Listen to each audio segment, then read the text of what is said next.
Psychopathic serial killers. Dr. Harold Shipman. Dr. Harold Shipman was one of Britain's most notorious serial killers, and undoubtedly its most prolific one to date.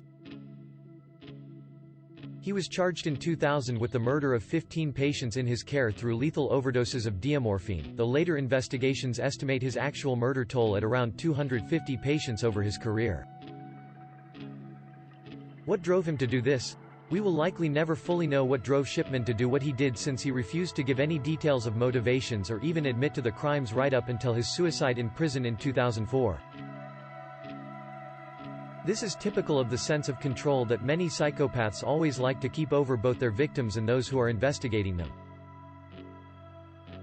However, there is a crucial moment in his life which appears to have sown the seeds in him psychologically in terms of witnessing the suffering and eventual death of his mother from terminal cancer at a relatively young age.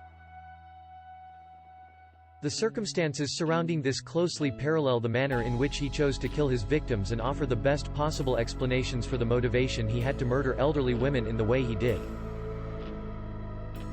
Throughout his life he displayed some of the traits and precursors relatively common in psychopathic serial killers. Though looking at the biographical evidence of his life, nothing stands out as massively different from any number of other people who have quirks or oddities to their personality. Whilst on closer inspection there are accounts of some odd and unpleasant personality traits, Shipman seems to by and large have been respected by doctors and especially patients in the local communities he served. He married a childhood sweetheart, Primrose, had 4 children, and remained close to her right until his death, with Primrose always maintaining his innocence. This is typical of the facade of normalcy or mask of sanity that so many psychopathic killers are able to put up to the world, the appearance of being perfectly normal, just like everyone else, even popular and well-liked.